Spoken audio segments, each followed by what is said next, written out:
asrofil anbiya'i wal mursalin sayyidina Muhammadin wa ala alihi wa sahbihi ajmain amma ba'd. Alhamdulillah, pada kesempatan kali ini kita dapat berkumpul di tempat ini secara tatap muka dengan keadaan sehat walafiat. Sebelum kita memulai perkuliahan pada hari ini, marilah kita sama-sama membaca Al-Basmalah. Bismillahirrahmanirrahim. Baik, terima kasih Sofwan.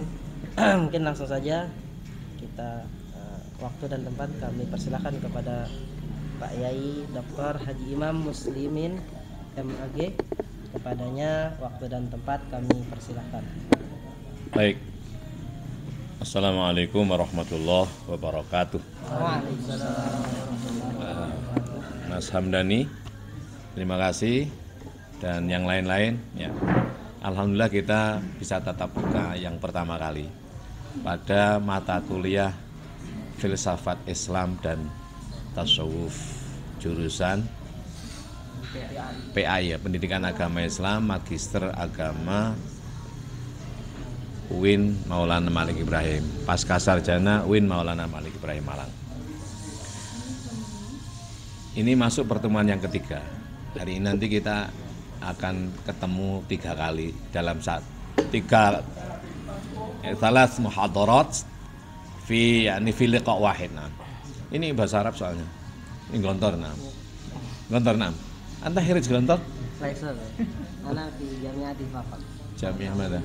Jamiah Sahibi Gontor. Baik. Lakin malah al-kuliah bil Indonesia bukan 6. Ya, biar komunikatif. Karena kita bicara filsafat. Jadi hari ini nanti kita kuliah pertemuan ini 3 kali. Berarti kalau sudah 2 kali online kemarin, yang ini 3 kali, berarti sudah ini nanti selesai terlampaui 5 kali. Minggu depan bisa 3 kali atau bahkan 4 kali, berarti sudah 9 kali.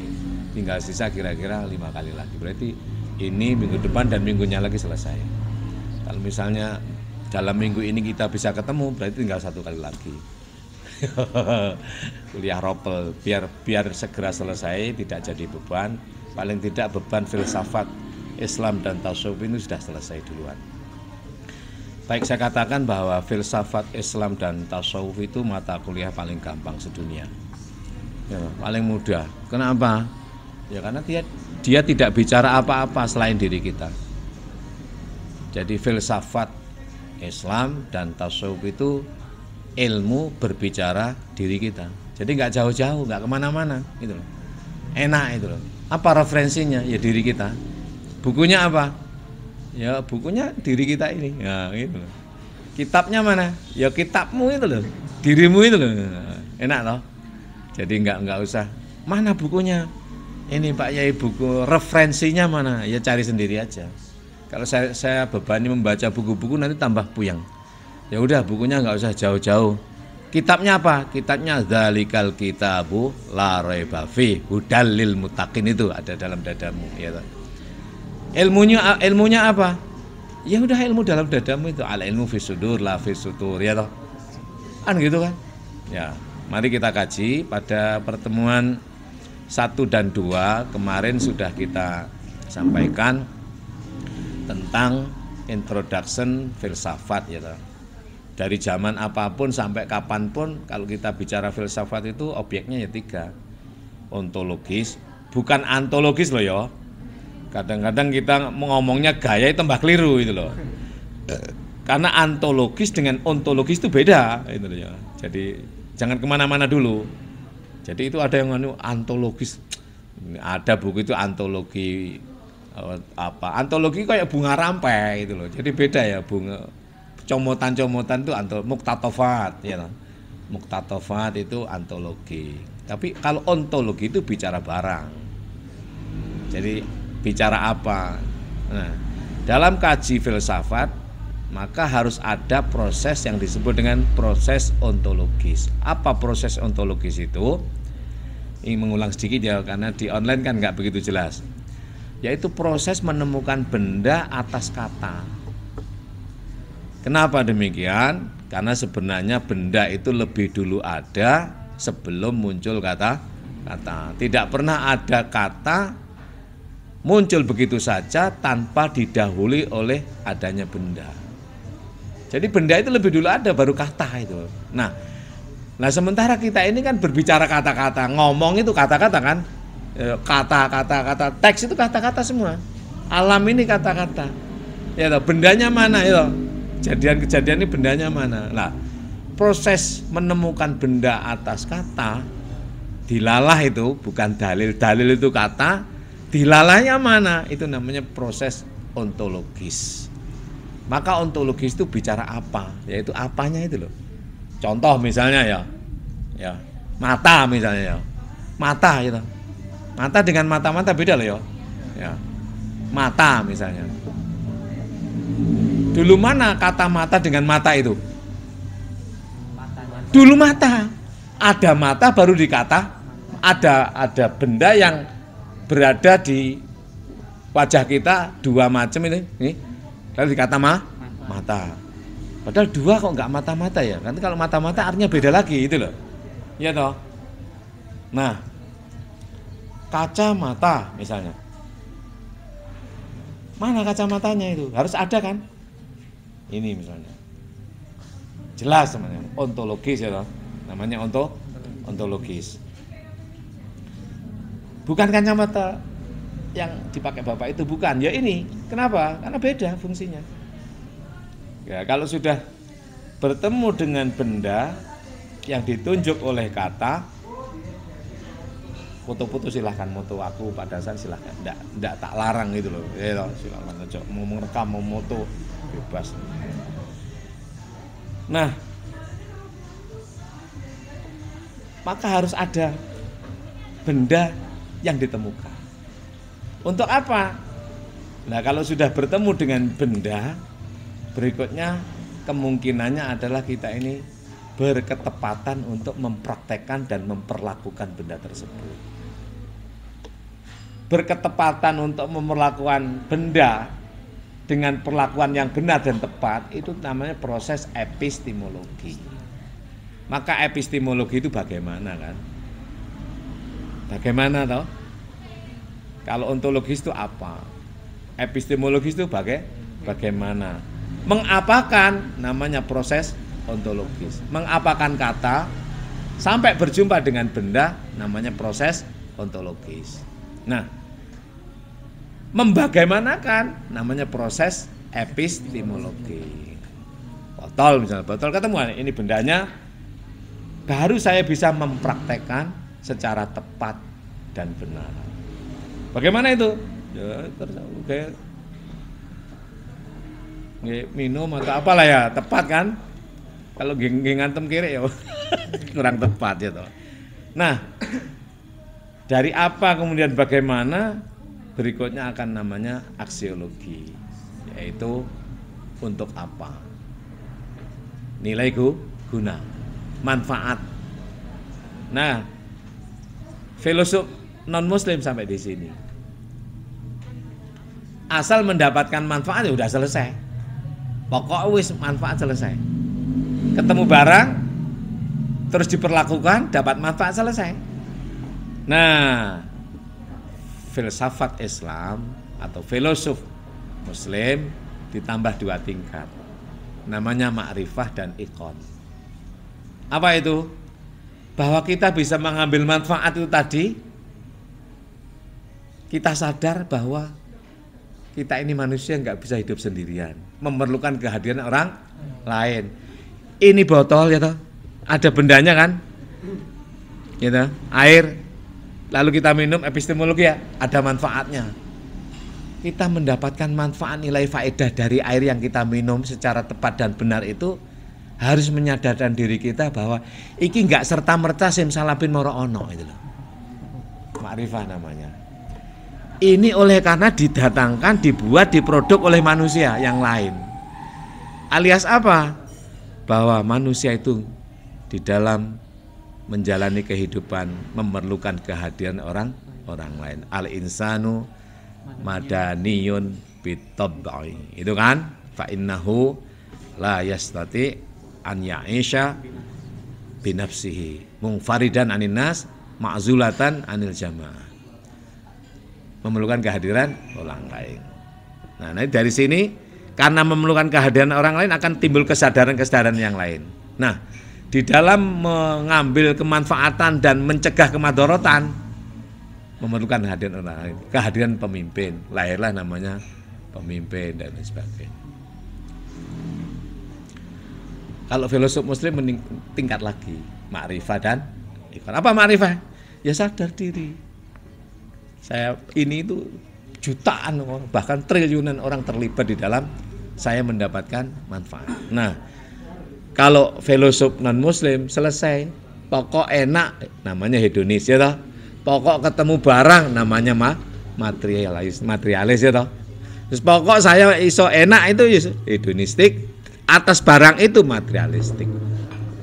Hedonistik, materialistik. Nah, filosof muslim meningkat yaitu ma'rifah. Mendapatkan manfaat itu oleh karena ada orang lain yang terlibat di dalam mewujudkan kemanfaatan. Alias timbulnya satu kesadaran diri bahwa manusia dicipta memerlukan kehadiran orang lain. Kenapa? Ya agar supaya kita itu yakin bahwa orang itu mau berbuat itu oleh karena digerakkan. Ada yang menggerakkan. Kok mau-maunya kamu memberi manfaat pada saya? Kok gelem-geleme itu lah? Kok mau-maunya? Lah, karena ada yang memaukan. Yaitu menggerakkan gerakan pada diri orang itu agar mau melakukan kemanfaatan untuk orang lain. Namanya keyakinan. Wa'bud rabbaka hatta ya'tiyakal yaqin. Itu di dalam surat Al-Hijr ayat 99. Surat Al-Hijr itu surat ke-15. Puncak pengabdian kita itu adalah timbulnya satu keyakinan. Nah, di sini yang membedakan filosof muslim dan non muslim. Al-Ghazali sama sekali tidak menolak filsafat. Ibnu Rushd tidak menolak filsafat. Al-Khawarizmi tidak menolak filsafat, ya toh. Ibnu Taimiyah tidak menolak filsafat. Yang disayangkan oleh para filosof muslim adalah berangkatnya itu. Tentang teori ada, tentang being itu loh. Kalau filosof muslim gini, yang ada itu bukan ada tanpa diada itu. Kalau filosof non muslim itu ada karena natural aja. Sesuatu itu ada, dulu tidak ada lalu menjadi ada dan setelah ini nggak ada lagi, sudah selesai itu. Alam ini misalnya mensikapi alam, dulu nggak ada, dulu tiada, berangkat dari tiada, lalu menjadi ada secara alami dan akan hancur hilang secara alami alias tiada. Nah, kalau filosof muslim beda, berangkat dari ada. Yang ada itu adalah yang maha ada disebut dengan wujud, you know? Yang ada itu mengada disebut dengan maujud. Yang adanya yang ada oleh karena diada oleh yang maha ada, dan yang ada itu kemudian akan menjadi tiada dan berakhirlah yang ada itu hanyalah tinggal yang ada saja, yaitu dialah yang maha ada wujud. Mikir nanti ya, mikir. Nah, di sini maka Islam tidak menolak filsafat, tapi Islam meningkatkan filsafat kepada taraf kesadaran dan keyakinan. Dalam kaji thariqah namanya kan tidak hanya Islam, syariah saja, tapi ada thariqah, ada hakikat, ada ma'rifah, ada ikon, ya, 5. Islam itu al-amal az-zawahir, pekerjaan-pekerjaan zawahir Islam. Teks Quran 114 surat, 30 juz, ya toh?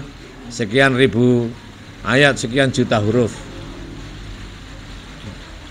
Satu mushaf itu teks, benaran itu, benar itu. Teks itu tidak ada gunanya kalau tidak kamu imani. Itu syariah itu. Pengumuman Surabaya 85 kilo 7 arah ke utara. Itu percuma kalau nggak kamu imani. Ya toh? Dalam kaji namanya thariqah. Kenapa diambil thariqahnya? Ya sebenarnya bukan hanya thariqah, tapi syariah Tarekoh, hakikat, ma'rifah, kemudian ikon. Syariah itu al-amal az-zawahir. Teks surat 30 juz. Buku hadis itu berapa jumlahnya hadis itu? Bukhari, Muslim, Tirmidzi, Ibnu Majah, Abi Dawud, An-Nasa'i, 6 kan? Kutubus Sittah. Masih ditambah dengan Sunan Ad-Darimi, Sunan Ahmad, Sunan Musnad, apa? Banyak kan itu? Banyak yang lain-lain. Al-Muwatta, karya Imam Malik dan lain sebagainya. Dan berbagai hadis serta ijma dan qiyas. Apa ijma itu? Konsensus para ulama. Apa qiyas itu? Analogi, yaitu analogi perbandingan. Sesuatu yang tidak didapatkan dalam Al-Quran yang 30 juz, tidak ada dalam hadis, dan tidak ada atau belum dibahas oleh para ulama, maka menggunakan analogi. Qiyas dibagi masih banyak itu, ada 21 macam qiyas itu. Qiyas aulawi, qiyas sampai pada qiyas apa? Qiyas musawi, qiyas sampai pada qiyas yang tidak qiyas. Qiyas yang tidak qiyas itu perbandingan yang tidak sebanding itu loh. Misalnya membandingkan Tuhan dengan kita. Itu qiyas yang tidak qiyas. Nah, namanya qiyas syad. Ya toh. Laki perempuan. Sama-sama manusia kan misalnya jenis kelaminnya. Itu perbandingan kontradiksi namanya qiyas ta'arud dan lain sebagainya. Banyak itu, nanti pelajari sendirilah itu gitu-gitu ya. Itu membuat kita cerdas. Nah, 30 juz itu. Kalau 30 udah enggak berubah-ubah itu benar. Pertama Al-Fatihah, kedua Al-Baqarah, 3 Al-Imran, 4 An-Nisa, 5 Al-Maidah, 6 Al-An'am, 7 Al-A'raf, 8 Al-Anfal, 9 Taubah, 10 Yunus, 11 Hud, 12 Yusuf, 13 Ar-Ra'd, 14 Ibrahim, 15 Al-Hijr, 16 An-Nahl, 17 Isra, 18 Kahfi, 19 Maryam, 20 Toha, 21 Al-Anbiya, 22 Al-Hajj, 23 Al-Mu'minun, 24 Nur, 25 Furqan, 6 Syu'ara, 27 An-Naml, 28 Qasas, 29 Al-Ankabut, 30 Rum, dan seterusnya sampai 114 surat. Dihafal di luar kepala ya, malik mulak dihafalno ya, nggak akan berubah teks. Dan itu nggak ada gunanya jika tidak kamu tangkap maksudnya, alias kamu imani. Lek megur tekstual nggak ada gunanya, bikin tengkar, ya nggak? Kenapa? Ya karena macam-macam, iso kontradiksi teks itu. Surabaya 85 kilo tunjuk arah ke utara. Sementara ada juga Surabaya 20 kilo tunjuk arah ke selatan. Geger itu. Lek kamu berpedoman pada syariah tekstual, maka geger tengkar, ya enggak? Maka kamu harus tangkap maksudnya, kamu torikoi, kamu imani. Maka aspek iman itu aspek diri. Torikoh namanya. Kamu percaya nggak Rabi itu enak? Wis Rabi durung? Belum. Tapi percaya toh? Percaya. Percaya toh lah. Setelah percaya dilakoni. Nah, dihakikati. Ojo mek gur syariah ditorikoi nggak dihakikati. Ya tadi ditangkap maksudnya, oh Rabi. Syariah. Terus maksudnya apa? Rabi ora megur akad. Misal an-nikahu aqdun yatadhammanu ibahata wad'in bil lafdil inkah awit taswid. Yang disebut dengan nikah itu adalah satu kesepakatan atau akad yang menghalalkan hubungan itu ya toh, ditandai dengan lafadz inkah atau taswid. Wis ngerti yo maksudnya ngono kuwi. Tapi lek enggak mbok lakoni kamu ya mana mungkin. Nah, setelah itu kudu dilakoni. Surabaya 85 kilo, percaya aku. Loh, kamu pergi ke Surabaya gitu loh, biar tahu Surabaya. Wes, aku percaya aku. Terus siapa? Ya sudah aku percaya saja, gak cukup. Dinyata diri namanya hakikat. Pergi ke Surabaya karena Surabaya tidak hanya banyak kan Surabaya itu. Ada Kenjeran, ada Gerahadi, ada kebun binatang, ada Masjid Akbar dan lain sebagainya. Maka syariah itu nggak ada gunanya kalau tidak ditangkap oleh thariqah, oleh iman. Iman syariah nggak ada gunanya kalau kamu nggak praktekkan dalam kehidupan. Namanya ihsan, hakikat, ihsan. Islam, kebenaran, thariqah, iman, keyakinan, ketepatan, ya kepercayaan, kebenaran dan ketepatan digabung, diolah menjadi satu, disajikan dalam bentuk ihsan. Maka yang kamu sajikan ojo Islam, tukaran kok. Yang kamu sajikan jangan iman, nanti mengkafirkan orang lain. Yang kamu sajikan adalah olahan dari Islam dan iman, yaitu ihsan. Apa ihsan itu? Al-akhlak al-karimah. Semua agama mengajarkan ihsan, kebaikan. Apa itu? Anta'budallaha ka'annaka tarahu, fa illam takun tarahu fa innahu yaraka. Engkau melihat kejadian semuanya itu, apapun yang kau lihat adalah manifestasi Allah. Ada yang mengada itu. Semua terjadi oleh karena dijadikan. Namanya musyahadah. Bagaimana kamu mensikapi kejadian itu? Bagaimana kamu bersikap terhadap kejadian itu? Namanya muraqabah, diawasi oleh Allah.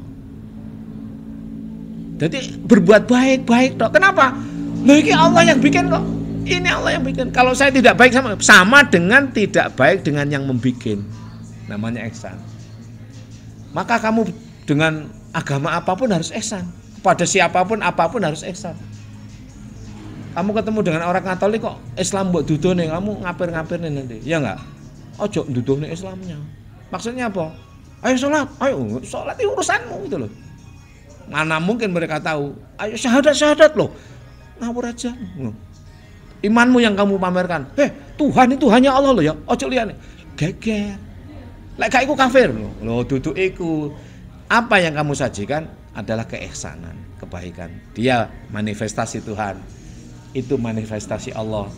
Dikehendaki atas izin Allah. Ala masyiatillah bi'idnihi ya wa biridahu.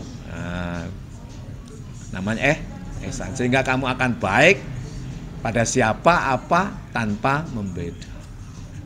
Kenapa? Ya karena yakin Allah. Yakin Allah. Namanya iqon. Jadi thariqah, syariah, thariqah, hakikat, ma'rifah, iqon. Islam, iman, ihsan, iqon. Islam, iman, ihsan.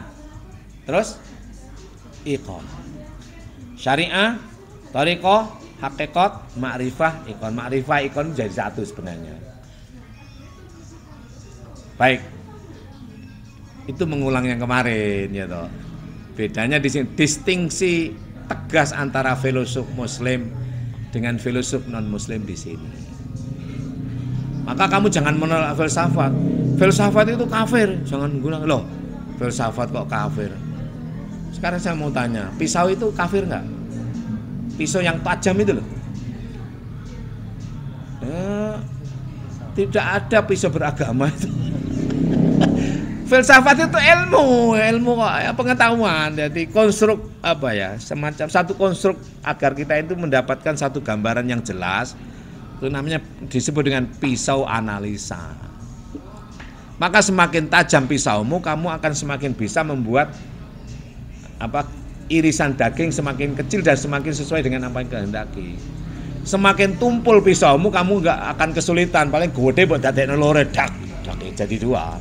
Tapi kalau pisaunya tajam bisa jadi indah, ya kan? Nah, maka pertajam pisau analisamu. Apa itu? Filsafatmu. Pola pikir filosofismu kamu pertajam. Pola pikir filosofis, yaitu apa, bagaimana, untuk apa. Ditambah ma'rifah dan ikon. Berapa menit, Mas? 24 menit. Nanti 6 menit lagi kita akhiri kuliah berikutnya. Sampai di sini yang bertanya nggak? Ini review yang 2 kali pertemuan kemarin.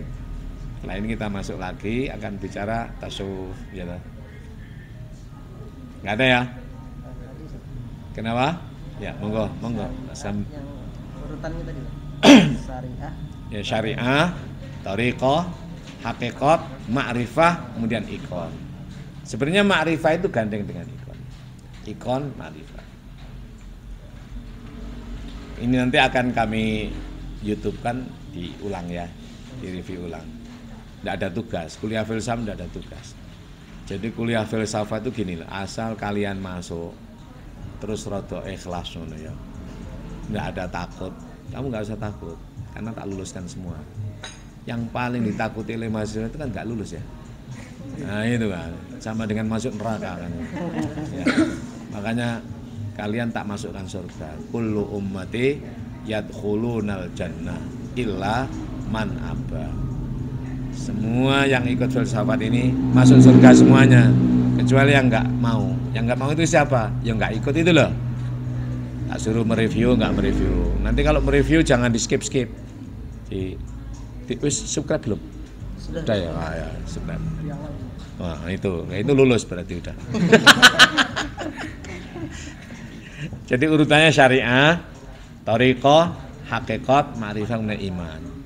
Itu pilarnya. Nah, filsafat, ontologis, epistemologis, aksiologis. Ontologis itu apa? Epistemologis bagaimana? Aksiologis itu untuk apa? Nilai manfaat. Nah, filosof non-muslim sampai di sini. Pokok aku oleh manfaat. Lahirlah namanya hedonistik, materialistik. Nah, muslim meningkat. Aku bisa mengambil manfaat oleh karena ada orang lain yang terlibat dan itu digerakkan oleh Allah. Menjadi ma'rifah dan ikon. Bedanya di sini, maka Al-Ghazali itu berbeda dengan mereka, bukan berarti menentang ya. Ya begitulah tradisi ilmu itu seolah-olah menentang, padahal enggak. Maka karya Al-Ghazali Tahafutul Falasifah, kerancauan cara berpikir para filosof, itu bukan menghabisi filosof, meluruskan, ya toh. Lalu untuk menjawab bukunya Al-Ghazali itu Ibnu Rus juga menulis buku namanya Tahafut, you know, kehancuran orang yang kerancauan orang yang rancau gitu. Tahafut. Nah, lalu muncul lagi karya Ibnu Taimiyah namanya Al-Aqil wal Ma'qul. Wis wong aneh lah ngono, kritik artinya itu jarak-jarakan lah apa bahasa itu. Jarak-jarakan tuh bahasa Jawanya itu. Oh ya, ngeledek ya. Nah, Al-Ghazali saking dalam tanda kutip itu menyayangkan cara berpikir filosof yang berangkat dari tiada, itu dikritik dengan tahafutul falasifah, kerancauan berpikir para filosof. Kenapa? Karena mereka rancu berangkat dari tiada. Padahal Al-Ghazali dari ada kan, ada maujud. Filosof non muslim nggak ada. Terus tiba-tiba ada secara natural, nanti nggak ada lagi itu loh. Dulu nggak ada apa-apa, lalu ada, lalu menjadi nggak ada lagi, nggak ada alam akhirat itu gampangannya. Al-Ghazali beda, ada siapa yang ada, apa yang ada itu, yaitu maujud, Allah wujud. Yang wujud itu mengada, namanya maujud. Nah, yang maujud ini pada akhirnya nanti akan menjadi adam atau tiada, akan kembali kepada yang wujud, dan tinggallah yang ada, hanya yang ada, yaitu wujud yang telah mewujud. Di sini, jadi teman-teman apa ya, saling kritik, dan itu bagus, Nah, kalau orang kampungan itu kalau tengkar kan nyatru nggak nanya itu loh. Nah, kalau orang-orang pintar itu kalau tengkar itu menghasilkan ilmu. Tahafutul falasifah dibantah oleh Ibnu Rushd, tahafut. Tahafut antara duanya ini Ibnu Taimiyah al-aqil wal ma'qul. Lah wong-wong enggak akale enggak digawe gampang. Orang berakal iku ngono kok digawe perkara. Iku ono sipil, ora ana gunane kuwi ngono gampangane. Iki ono sajane ya apa ya? Guyonan. Jadi lucu-lucuan. Makanya kalian jangan menjadi pembela atau berpihak. Wes aku pendukung Al-Ghazali sehingga wes pokoknya aku itu Ghazalian, orang usah ngono kowe. Ya toh. Apalagi Ibnu Rushd ya. Ibnu Rushd apa? Avirus ya toh. Pokoknya kok Avirus ya kowe. Cara berpikirnya mantap. Nah, ojo ngono lah. Wes pokoknya aku Haroni itu? Taimi, Ibnu Taimiyah gitu. Karena lebih makul, karena al-aqil wal makul ya. Gak perlu ngono-ngono kuwi. Jadilah kalau orang-orang desa itu kan kamu jangan jadi dalang dadi wayang kan itu kan ya. Kenapa? Lek wayang kan dijalankan oleh Allah. Nah, kamu jangan begitu. Jangan hanya menjadi wayang. Kamu memang jadi wayang dijalankan oleh Allah. Tapi kamu juga bisa menjadi dalang. Apa itu? Mendalangi dirimu dan orang lain. Gitu. Iso itu, iso. Kayak dalangi mau goblok-goblok. Kayak itu juga ngeprank. Ya, begitu ya. Nah, saya kira ini pertemuan diakhiri dulu yang sesi pertama ini. Kita ketemu setelah minum-minum lagi. Kita tutup dulu, kita kembalikan pada Mas Hamdani.